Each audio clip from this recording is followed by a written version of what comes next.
Il y a des personnes autour de toi en qui tu ne devrais jamais avoir confiance. Pas parce qu'elles sont ouvertement problématiques, pas parce qu'elles sont clairement toxiques, mais parce que leur manière d'être est beaucoup plus subtile que ça. Elles ne créent pas de conflit, elles ne s'imposent pas, elles s'intègrent. Et c'est justement pour ça qu'elles passent inaperçues. Les profils les plus dangereux ne sont pas ceux qui font du bruit. Ce sont ceux qui modifient les choses lentement, sans jamais se révéler complètement. Des penseurs comme Carl Jung ont longtemps montré que les individus ne se présentent pas tels qu'ils sont, mais tels qu'ils peuvent être acceptés.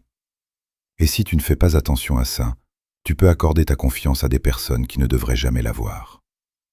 Il en existe plusieurs types, différents en apparence, mais avec un point commun. Ils passent inaperçus. Certains attirent ton empathie sans jamais changer.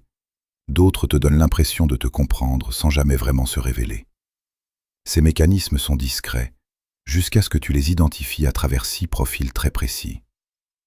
Le premier type est celui qui piège le plus facilement, parce qu'il active quelque chose de très humain, le besoin d'aider. Il s'agit de la victime stratégique. Cette personne semble toujours vivre des situations difficiles. Il y a toujours une histoire, un problème, un contexte qui explique pourquoi elle ne va pas bien. Au départ, tu écoutes, tu comprends, tu soutiens. Tu as même l'impression que ta présence peut réellement faire une différence. Mais avec le temps, un schéma se répète.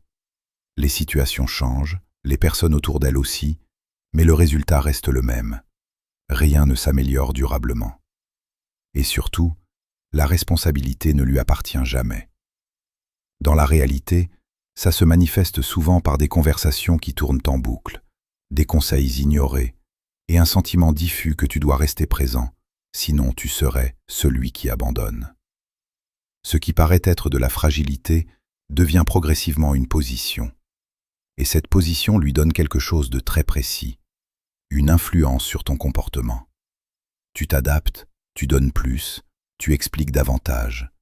Et sans t'en rendre compte, la relation devient déséquilibrée. À l'opposé de ce profil, il existe quelqu'un qui ne demande rien en apparence, mais qui crée un autre type de déséquilibre. Il s'agit du caméléon social. Avec lui, tout est simple, trop simple. Les échanges sont fluides, les accords sont fréquents, et tu as l'impression d'être compris très rapidement. Il valide tes idées, partage tes opinions, et semble toujours sur la même longueur d'onde. Au début, ça donne une impression de connexion rare. Mais avec un peu de recul, un détail apparaît. Tu ne sais pas vraiment qui il est. Parce qu'il ne se positionne jamais clairement. Il s'adapte à toi, à ton discours, à ton énergie. Il reflète plus qu'il n'exprime. Dans un groupe, il peut changer légèrement selon les personnes présentes. Dans une discussion, il peut soutenir 2 points de vue opposés, selon l'interlocuteur. Ce n'est pas de la manipulation évidente, c'est une absence de structure. Et quelqu'un qui n'a pas de position stable ne peut pas être une base fiable. Parce que ce type de comportement repose souvent sur un besoin d'adaptation constante. Se positionner clairement, c'est prendre le risque de ne pas être compris ou accepté. Alors l'ajustement devient une manière d'éviter ce risque, en restant toujours aligné avec l'autre. Et dans ce contexte, il devient difficile de savoir sur quoi tu peux réellement compter. Parce qu'une personne qui s'adapte en permanence peut aussi changer selon la situation. Après ces 2 profils assez visibles avec le temps, il en existe un autre, plus discret encore, qui agit sans jamais s'exposer. On parle ici du saboteur subtil. Il ne critique pas directement. Il ne s'oppose pas frontalement. Au contraire, il écoute, il semble réfléchir, et il répond toujours de manière mesurée. Mais ses remarques ont une particularité. Elles introduisent du doute. Tu lui parles d'un projet, et il te dit que c'est ambitieux, en ajoutant qu'il faut faire attention. Tu partages une idée, et il souligne les risques avant les opportunités. Tout est formulé de manière logique, presque raisonnable. Et c'est précisément pour ça que ça fonctionne. Parce que tu ne peux pas vraiment contester. Ce n'est pas une attaque, c'est une suggestion. Mais à force, quelque chose s'installe. Tu hésites davantage, tu ralentis, tu remets en question des décisions que tu aurais prises naturellement. Dans la vie concrète, c'est souvent quelqu'un qui te soutient, mais qui ne te pousse jamais réellement à avancer. Quelqu'un qui t'aide à réfléchir, mais jamais à agir. Et sans t'en rendre compte, tu perds en élan. Et à partir de là, la question n'est plus ce qu'il dit, mais l'effet qu'il produit. Dans un registre différent, mais tout aussi perturbant, il y a une autre dynamique qui s'installe parfois dans les relations proches. Celle du rival silencieux. Cette personne est présente dans ta vie, parfois depuis longtemps. Elle se montre amicale, encourageante en surface, et semble sincère dans ses réactions. Mais il y a une tension difficile à expliquer. Chaque fois que tu progresses, quelque chose se décale. Elle réagit, mais ajoute toujours un élément. Une comparaison, une nuance, une histoire personnelle légèrement plus impressionnante. Ce n'est jamais frontal, mais ce n'est jamais totalement aligné non plus. Et surtout, un détail apparaît avec le temps. Lorsque tu es en difficulté, elle semble plus stable, plus à l'aise. Ce n'est pas forcément conscient, mais il y a un soulagement implicite.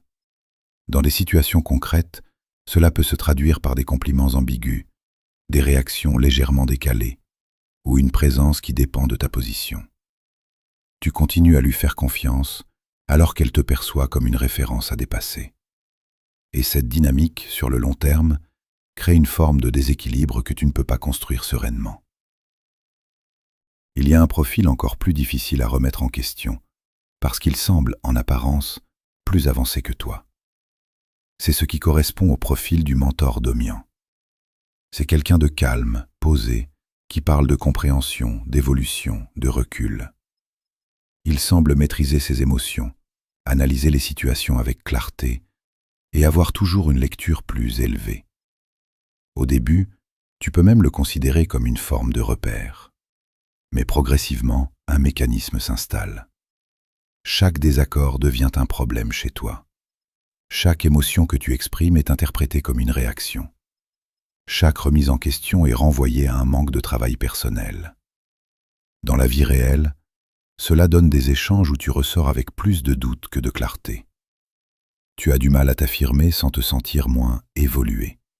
Et surtout, la position ne change jamais. Il reste stable. Tu es celui qui doit t'ajuster.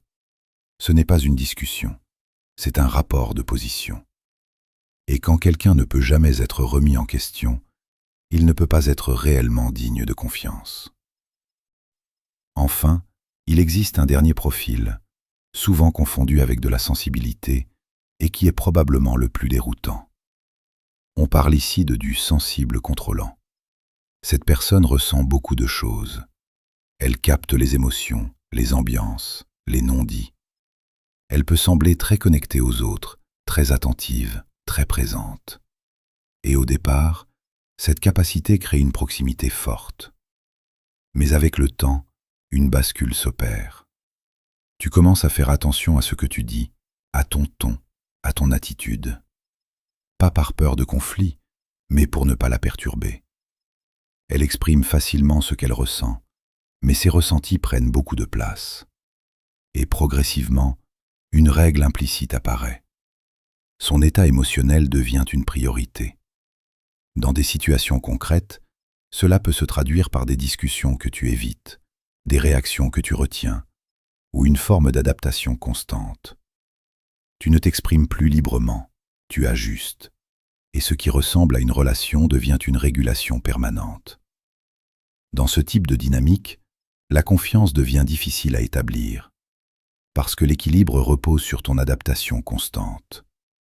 Tu ne sais jamais vraiment jusqu'où tu peux aller, ni comment l'autre va réagir si tu sors de ce cadre implicite. Et une relation dans laquelle tu dois anticiper en permanence ce que tu peux dire ou non n'est jamais un espace stable, parce qu'on ne peut pas réellement faire confiance à quelqu'un lorsque l'expression devient conditionnelle. Ce que ces profils ont en commun, ce n'est pas une intention forcément malveillante, c'est un manque de lucidité sur leur propre fonctionnement. Et quand quelqu'un ne voit pas ses propres mécanismes, il les fait vivre aux autres. C'est là que la réflexion de Carl Jung prend tout son sens. Ce qui n'est pas conscient en toi finit par s'exprimer dans ta réalité. Et si tu ne fais pas ce travail de compréhension, tu risques de confondre familiarité et fiabilité. La vraie question, au fond, n'est pas seulement de reconnaître ces profils, c'est de comprendre pourquoi ils passent inaperçus. Parce que ce n'est pas qu'ils sont invisibles, c'est que leur fonctionnement est accepté. Et une fois que tu commences à les voir pour ce qu'ils sont, quelque chose change. Tu ajustes tes distances, tu observes différemment, tu donnes moins facilement ta confiance, mais de manière plus juste. Et si ce type de réflexion t'aide à mieux comprendre les dynamiques humaines, à affiner ton regard et à éviter certaines erreurs que la plupart répètent sans s'en rendre compte, alors abonne-toi, pas simplement pour écouter, mais pour développer une forme de lucidité que peu de gens prennent le temps de construire. Parce qu'au final, comprendre les autres, c'est surtout éviter de se tromper sur eux.